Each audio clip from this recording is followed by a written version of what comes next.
This is my little brother, Joseph Ohlman, who is a dad, and I have a wonderful nephew with. Me and him met. Tell you a little story. Back in 2007, after my first gastric bypass, I went to EBGAMES on Broadway. So a lot of you maybe remember me there on Broadway. And I went from being arranging, for anybody that knows EBGAMES and GameStop, the shelves, to being a general manager and having taken over that store in 6 months. There are a couple incidents that happened there. So this is going to tell you how dumb I can be. One of the incidents that actually unified the neighborhood was that I was robbed at gunpoint. Now, EBGAMES, when I started working there, they had been robbed quite a few times already, okay, and it was a big issue.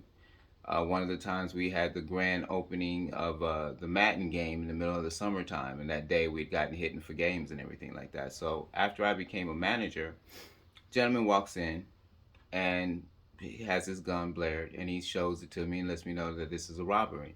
I had two young ladies that at the time I did not know were the head gang leaders of, I think it's the four, what are they? I think was it the folks? Folks. Okay. The folks. Hey family, how you doing? And and the other girl was with her. So I let the dude know that I had customers in the back and that I needed to let them out. And he waited. I walked back there to the back of the store, let the ladies know that I needed to close the store for a minute and that I needed them to leave. I escorted them out and I locked the door and I went back over to the registers where the young man was standing with the gun. I then went on ahead and started opening it. He went off talking about, you must think I'm playing. I got this gun. I will kill you, so forth and so on. I said, yeah, cool, stay calm. And I opened the register. It had $100 in it. As a manager, I used the inside register, which I'd had a good morning, so that was full of money. The outside register was for my next cashier to start with. So the outside register was also strategic.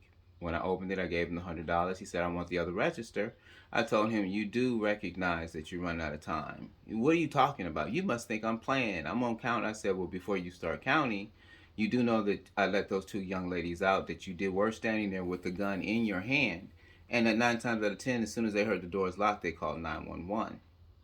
He went blank. I said, so if I could make a suggestion to you, let me go on ahead and let you out. You take the money that you already got and you go.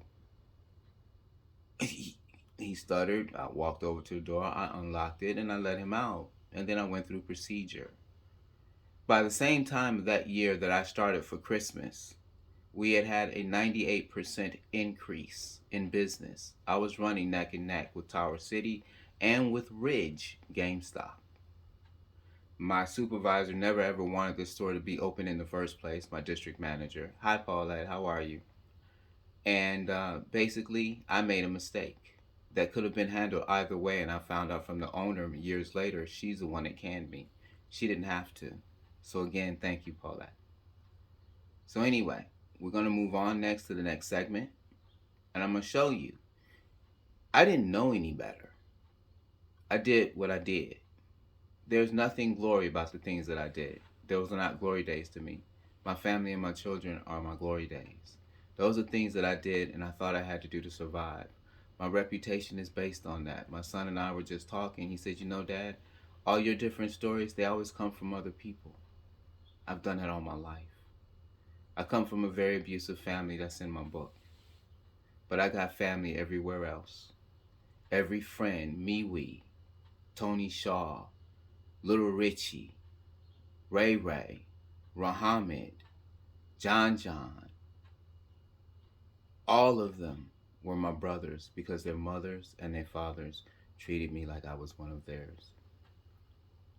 Okay? First of all, let me explain the word tribe and why the indigenous people dislike it. Because in Noah Webster's art, in Noah Webster's dictionary, he refers to them as heathens. And in the same breath, that's the seventh definition of tribe. But in the first six, he refers to the tribes of Israel, the Holy Bible, and the graciousness. How can you call one people heathens until you converted them by force? Also understand that I'll let you know something about the origin. The origin of God, lowercase, came from the indigenous people. It was not capitalized to a higher G until the Christians converted everyone that they needed to convert. Then they raised the word that they use with the lowercase g and raised it to an uppercase G to mean the one true God. Get ready for my next segment where I'm going to go over my artwork with you.